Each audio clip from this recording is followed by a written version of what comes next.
got Paul Metsa in our studio today. We're talking also with Jimmy LaFave. Other members of his band Night Tribe are with us, and they're both performing tonight at 9 o'clock down at Fitcher's Brew House at the north end of I-35. What does this do for an artist like yourself to get that kind of input and experience playing with people like Jimmy LaFave? Well, it's really, it kind of reassures you that you're on the right track. When you can spend time and be able to play with musicians of the caliber of the Jimmy LaFaves of the world, it's not only very exciting, it's a heck of a lot of fun. And Jimmy and I, we kind of have similar careers. We're both fairly independent musicians. We spent a lot of our formative years in nightclubs playing original music for the most part. And so we formed kind of not only a mutual admiration society, but kind of a support system, because we've gone through a lot of the same trials and tribulations. And you know, it's amazing just hanging out with a band in the van, how many, you know, horror stories we had in common. But it's nice to be able to see the success that Jimmy's having now and some of the success that I've had. I think we can both share in each other's victories at the same time. But, you know, these two guys, Paul Metsa, who you just heard from, Paul, of course, is from Minnesota, and Jimmy LaFave, they write a lot of songs themselves, too, and good ones, too. Why don't you do something that one of you has created? Who wants to do it? Why don't you do it? All right, I'll do one of my new tunes. This is called No Money Down.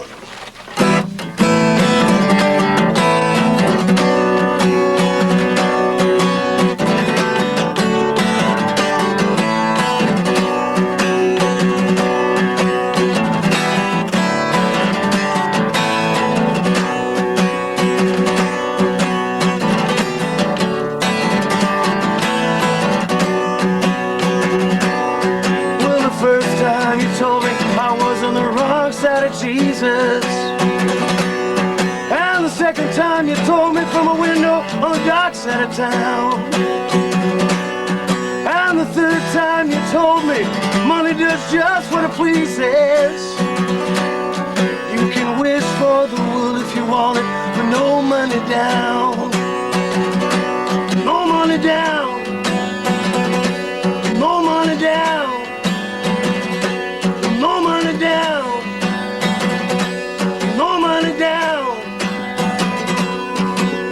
Invisible sisters walk by in the company of strangers, and the strangers walk by and they got a nary a sound. They put their faith in the future even when they don't want to. You can wish for the world if you want it, but no money down. No money down. No money down.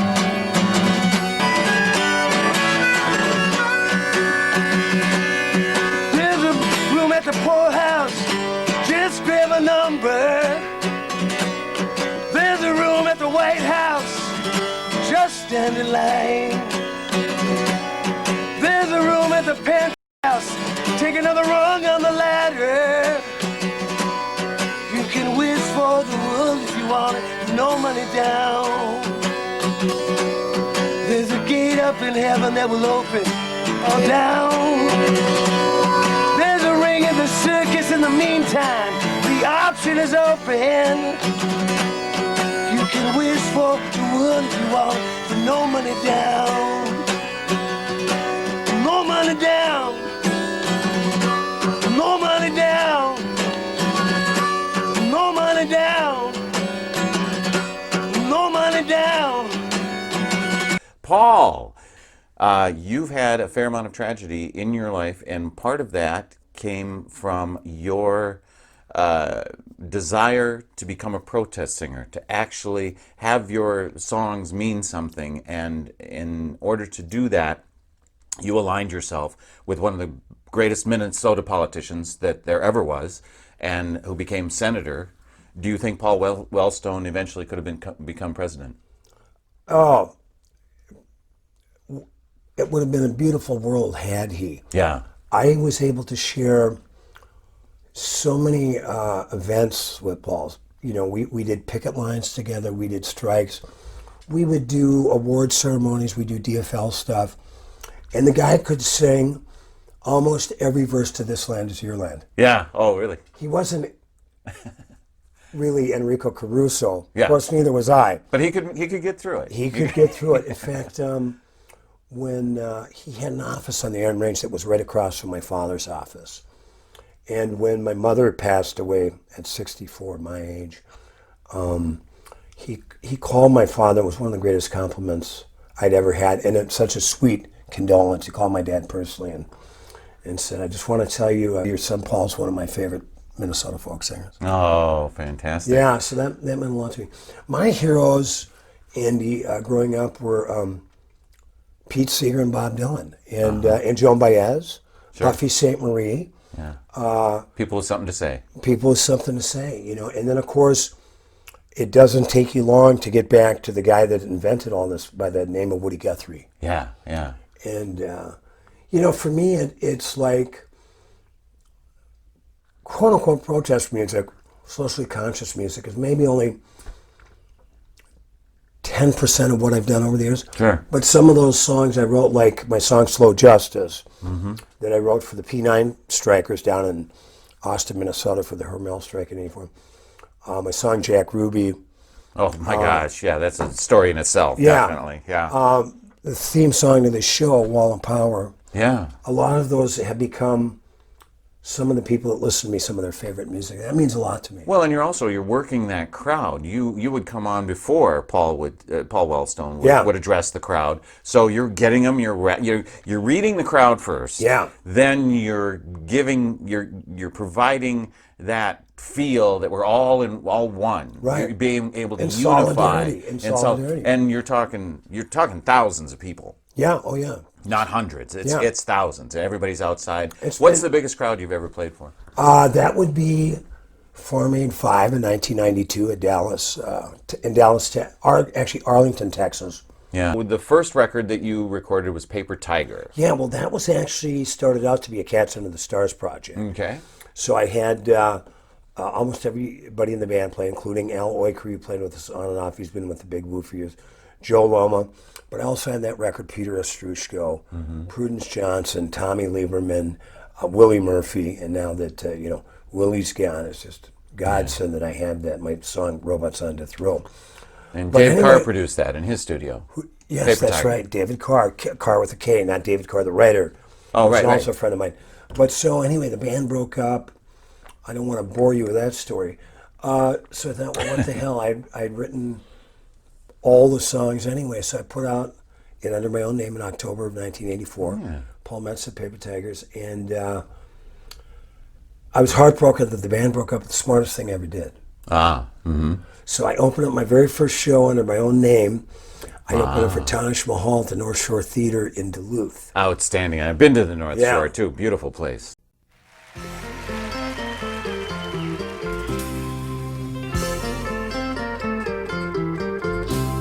It was Saturday night at the Midway, on Mardi Gras Midwestern style. I was with my man, a junk boy from Jersey, a devil's cap and a Napoleon smile. We had our Chilis read by Lady Samantha, said now one of us would fall in love. But the junk boy had Madame Alexa. She wasn't pretty, but she was mighty tough. Said anything could happen, anything it ain't all it appears. Dead men sing a song, weak men become strong. Pretty women just fly through the air. St. Louis County Fair, St. Louis County Fair. Say this song, weak men become strong. Pretty women just fly through the air. It was midnight when I laid eyes upon her. She was walking down Firework Road. She grabbed me like I knew her forever, and the sky was about to explode. She rolled knickers and we ate cotton candy. We took a ride on an old Ferris wheel, and we be kissed by the lights of the city. And at the top I said we hung by here. Won a blackhead at the ring toss, shot plastic ducks in a pond. I started to miss her, first time I kissed her. Just in a flash she was gone. The St. Louis County Fair, the St. Louis County Fair. Dead man sing a song, a man becomes toad. Pretty women just fly through the air. I found an old demo tape I did in 1996 that has a lot of songs that I've never released to the public, called Walking in a Woman's World, and has songs that are very special to me. Yeah. I had just lost my mother a couple years before, still pining over the love of my life that I lost. Just lost my sister-in-law in a tragic accident. So this record that I'm putting out, called Walking in a Woman's World, is really a very feminine record, very personal record. And I just got back from New York. I had no money, no car, no gigs, but I had these songs. So I recorded it. It was 11 songs in a row, all first takes. The gig you didn't get. Describe the gig you didn't get. The thing you wanted to do, the show you wanted to play, the person you wanted to be with, but it just didn't turn out. Well, as close as I came to opening for Bob Dylan was at Riverfest in 1988. We were on the second stage and played right before, and then they switched over to the main stage, and that was Steve Earle and then Bob Dylan. Steve was opening up for Bob on that tour. But that was the night I got to meet Bucky Baxter, who was playing with Steve Earle. Bob Dylan ended up hiring him to play with Dylan, was with Dylan's band for 7 years. And so he was back in town in 1992 with Bob. Probably forgot he knew me. No big deal there. Asked a cabbie, he was on his, I think Dylan was doing several nights and times. Who's the best musician I should go hear? Yeah. And the cabbie said, we got to go hear Metsa at the Five Corners. So he came down and he offered, he said he and Gary Talent, Springsteen's bass player, owned a studio in Nashville called Moondog Sound. So he offered, he gave me a really good deal on 4 songs. So I went down, they sounded so good, Paul said, hey, go down and do another 4. So I did, and I ended up with my record, Whistlin Past the Graveyard. Oh, neat. That's where that came so from. That's Bucky, a great record. Yeah, Bucky played pedal steel, mandolin, and sang. He produced it. Gary Talent played bass on all the tracks. Oh, nice. And a guy named George Marinelli, who was playing with Bruce Hornsby at the time. Now he's been with Bonnie Raitt for 25 years. He played guitar on the whole thing. Wow. So, yeah. So here's a quick question. So Nils Lofgren gets hit by a bus, let's say, Right. and somebody taps on Paul Metsa's shoulder and says, hey, you want to be a member of the E Street Band for 20 years or something? Would you drop everything you've got going on right now to go join a major group and be on tour with them?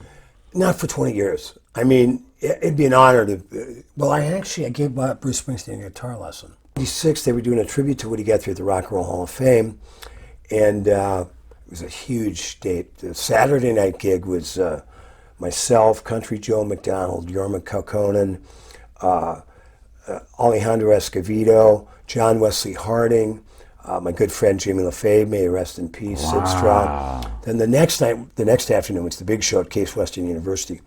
Arlo Guthrie, the Indigo Girls, Oh, my gosh. Springsteen, Dave Pirner, cast of thousands. And then the rest of us that played Saturday night before the Odeon Club were invited to play the encore. So I was sitting downstairs in the basement, running through some tunes. This guy came up to me and tapped on my shoulder and said, hey, can you teach Bruce the encore?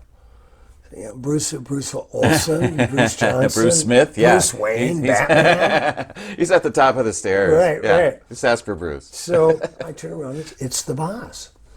So I said, yeah, Bruce. So it's A-D-A-E-A-D, blah, blah, et cetera, et cetera.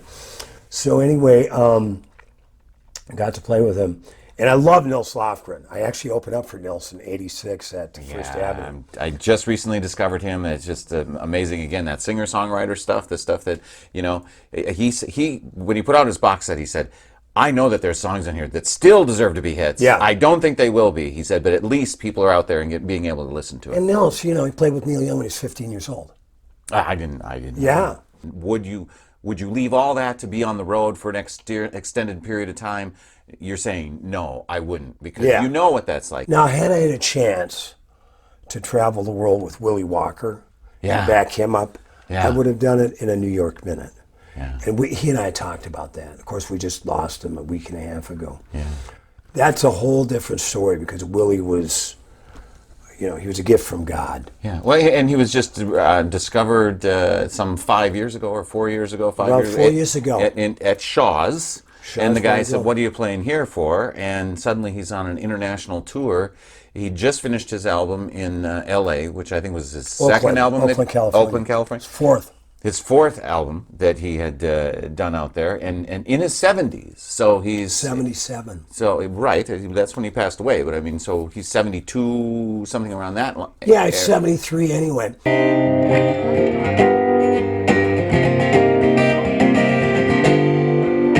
There is a house in New Orleans. They call the rising sun, and it's been the ruin of many a poor boy. Glad I know I won. My mother was a tailor. She sold my new blue jeans. My father was a gambling man down in New Orleans. Oh, mother, tell your children not to do what I have done.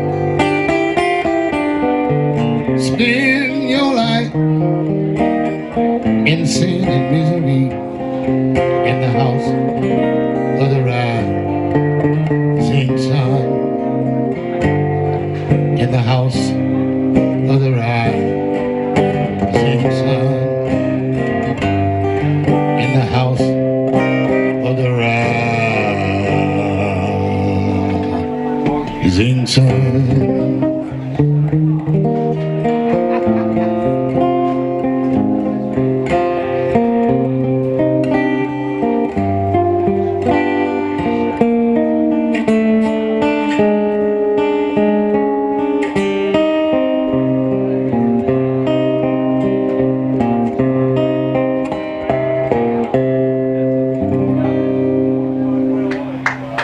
Paul Metsa, who's normally the host of this show, and of course the Paul Metsa's Wall of Power Radio Hour, which is on AM 950, and that is still going strong. And that is in what year? 5.5 years. 5.5 years for that. Number one, it's one of the few progressive independent radio stations in the country. So we're on the right side of politics.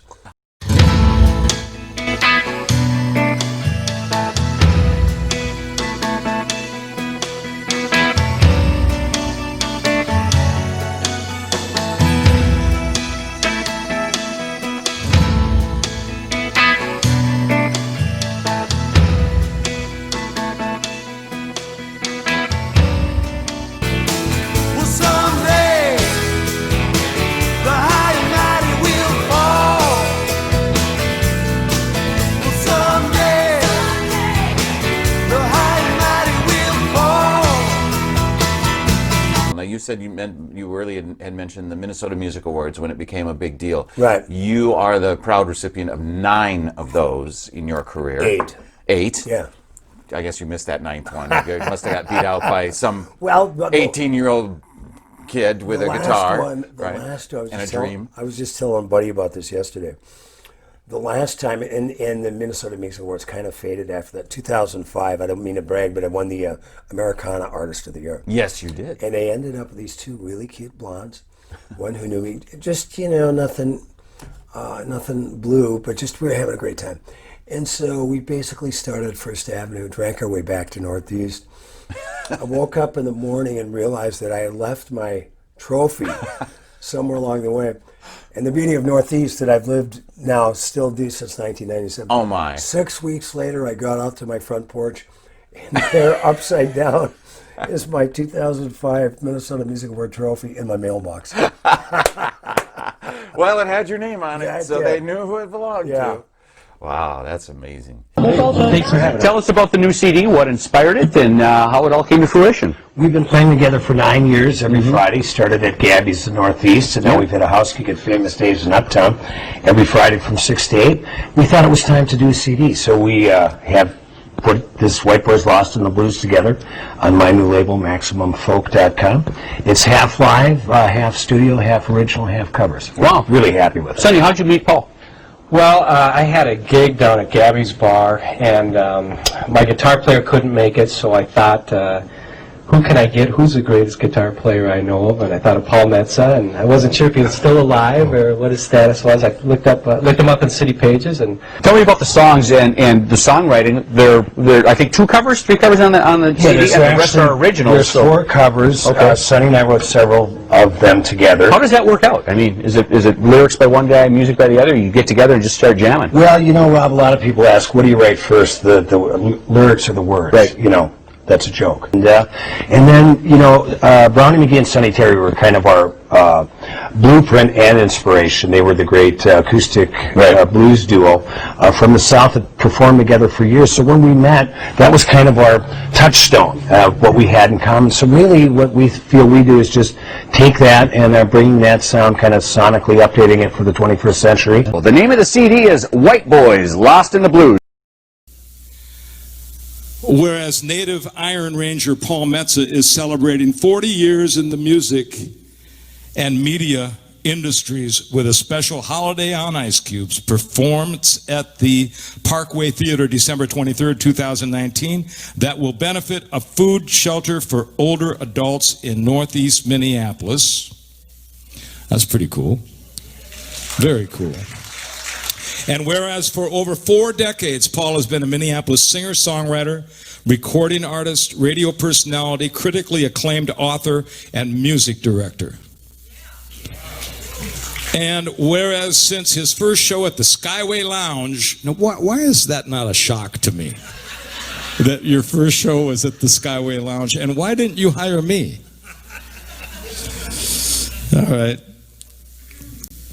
Whereas his first show at the Skyway Lounge in Minneapolis in 1979, he's played over 6,000 shows. His 30th anniversary show was appropriately called Skyway to Hell. And it was here. I love that. Skyway to Hell. Good plan. Good plan. And whereas he is the winner of 8 Minnesota Music Awards and did 7 performances at the historic Guthrie Theater, including a farewell show with a 10-piece band in 1994 as he headed to New York, only to eventually return. But I remember those shows that you did, Paul, and that was really cool. And that, for those of you, well, everybody is of the age that we remember the real Guthrie, right? And that's where that show was, at the actual Guthrie Theater, the original one. And whereas in 2017, in reaction to the tragedy caused by neo-Nazis in Charlottesville, he wrote and produced the powerful anti-fascist song for Rock the Cause Records, Ain't Gonna Whistle Dixie Anymore, with the late award-winning bluesman Willie Walker and the Grammy Award-winning The Sounds of Blackness, one of the proudest moments of Paul's life. I love that, yeah. What a great idea, what a great thing to do, man. I mean, really, come on. That was really great, Paul. Whereas for nearly 9 years, he played regularly with the soul legend Willie Walker, and he has actively supported communities in need. And let me just say one thing about him playing with Willie Walker. I can't say this enough, that there were 3 people in this town that really helped Willie come out of obscurity, and Paul Metsa was one of them. And to do that, to actively do something about hearing this great voice, to me, is just a really great thing that you did. So thank you for that. Yeah, that was cool. Yeah, I get that. Whereas having played at, participated in, and produced hundreds of benefit shows, political benefits, river cleanups, performances for people in Minneapolis, Flint, Michigan, and in post-tsunami Japan, plus benefits for homeless doggies. Good list. I like that. And whereas as a Minneapolis club producer, he has helped young musicians get their start in area venues, while also showcasing legendary and elderly blues musicians. And whereas Metsa's diverse and hip radio show, the Wall of Power radio show on AM 950, has been on air since 2014 and boasts over 200 original radio shows, while his companion TV show, Wall of Power TV, is celebrating its 6th season with 100 shows. Yeah. Very cool, Paul. I love that. And whereas he's released 12 original recordings on his own label, MaximumFolk.com, including his first LP, Paper Tigers, in 1984, which have all gone linoleum. From the words of Paul Metsa. That's my favorite part of the proclamation. You know, when you hear somebody like Paul, I mean, you really hear, you really go back to the early years of Dylan and the people, you know, Arlo Guthrie and the people that made a difference in Americana music and told stories about what was going on in the world and making a change for the better. And that's what struck me about Paul and still does to me today. So I really think he deserves a round of applause for that alone.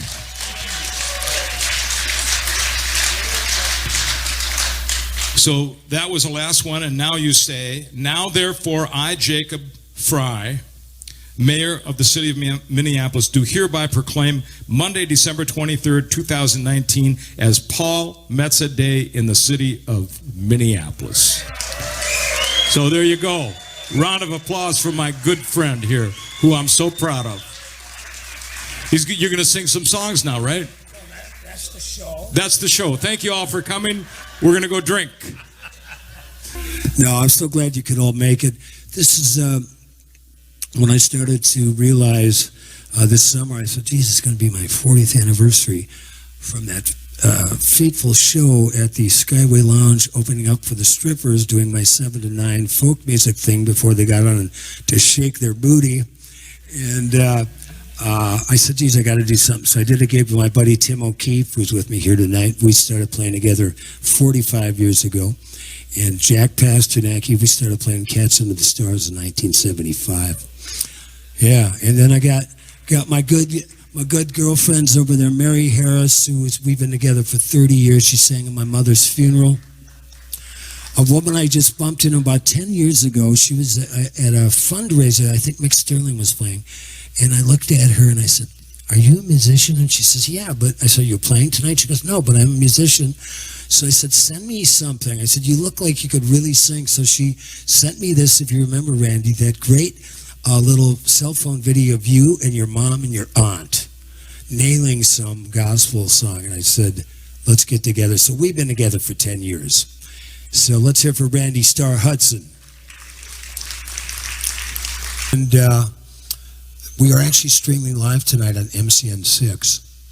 And the guy who's running around applause, he put all the video stuff together. My producer on my TV show, Mr. Andy Watson.